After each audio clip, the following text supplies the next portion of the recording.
saudara-saudara.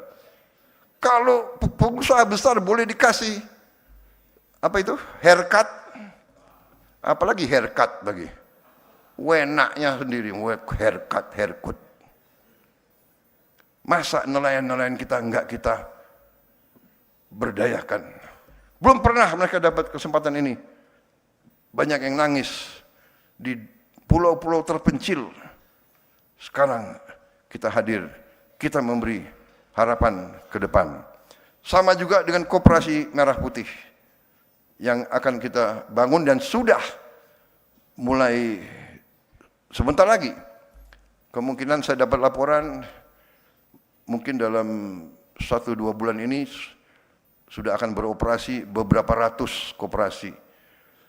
Yang koperasinya sudah hampir berdiri adalah 30.000 koperasi. 30.000 gudang. Tiap koperasi punya gudang, punya cold storage, punya gerai-gerai. Di situ akan ada farmasi desa murah. Obat generik akan sampai, akan ada klinik desa, akan ada gerai untuk super micro financing untuk membantu menghilangkan peran daripada rentenir. Kita akan beri bunga yang sangat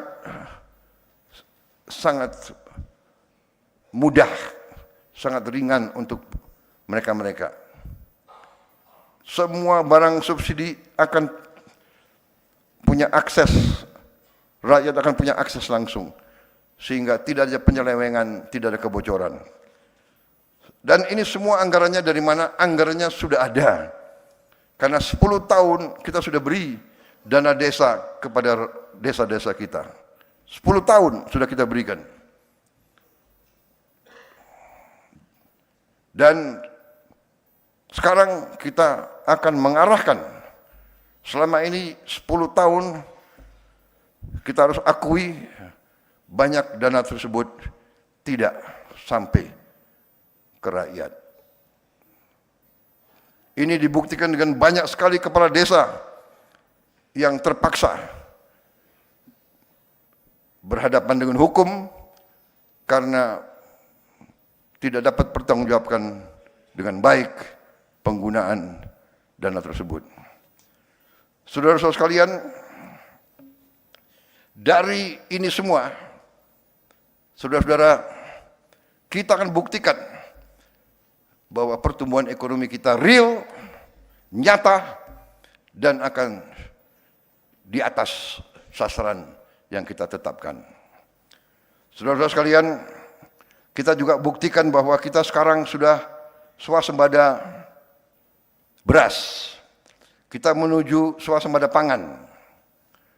Saudara-saudara, produksi beras kita tahun 2025 adalah 34,7 juta ton. Naik 13% dari 2024. Sekarang cadangan beras di Bulog bulan Juli 2025 adalah 4,2 juta ton, adalah tertinggi sepanjang sejarah bangsa kita. Dan sampai sekarang pun cadangan yang sudah ada masih sangat tinggi. Saudara-saudara sekalian, dalam kebijakan fiskal, saya sudah buktikan bahwa kita bisa melaksanakan efisiensi, penghematan yang sangat besar. Di tahun pertama pemerintahan kita telah menghemat uang dari anggaran kita sendiri sangat besar. 300 triliun lebih penghematan kita. Di akhir tahun 2025 pun kita lakukan dan kita melihat hasil dari penghematan tersebut. Uang penghematan inilah yang kita pakai untuk program MBG dan sebagainya. Uang yang pasti akan habis untuk hal-hal yang tidak produktif. Kita alihkan ke hal-hal yang produktif. kita mengeluarkan semua yang bersifat tidak produktif, perjalanan luar negeri, seremoni-seremoni yang tidak perlu, rapat seminar, FGD, dan sebagainya. Kajian-kajian, analisa-analisa, sudah tidak perlu terlalu banyak kajian dan analisa. Kita sudah tahu masalahnya. Kekurangan infrastruktur, lakukan. Desa perlu jembatan, buat. Rakyat lapar, cari pangan. Nggak usah terlalu banyak analisa, ya. Ini kita sudah hemat sangat luar biasa.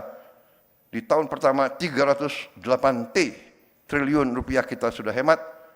Ini berapa miliar dolar nih? 308 T. Berapa? 18 miliar dolar. 18 miliar dolar. Dan kita bisa lakukan lebih besar lagi. Ya, kebocoran harus kita tutup. Harus kita kurangi. Saudara-saudara sekalian, saya masih melihat kebocoran-kebocoran besar, tapi saya terima kasih Danantara, dalam 1 tahun Anda bekerja, mungkin kurang dari 1 tahun. Kita bentuk saudara baru Februari 2025. Februari ya, 3-4-5 bulan pendirian, belum 1 tahun. Tapi saudara sudah, saya dapat laporan sementara, ya, hasil daripada efisiensi saudara, reformasi saudara, sudah melahirkan hasil 4 kali lipat daripada tahun 2024. Ini luar biasa, tapi harus terus dikejar. Saya menuntut return on asset ya 7% lah. Kenapa senyum? Kepala Danantara bisa? Siap. Kok siapnya kurang tegas itu ya? Siap gitu loh. Siap. Wah itu. Danantara siap. Tidak usah khawatir. Ya. Saya ingat selalu apa yang dikatakan Bung Karno, gantungkanlah cita-citamu setinggi langit.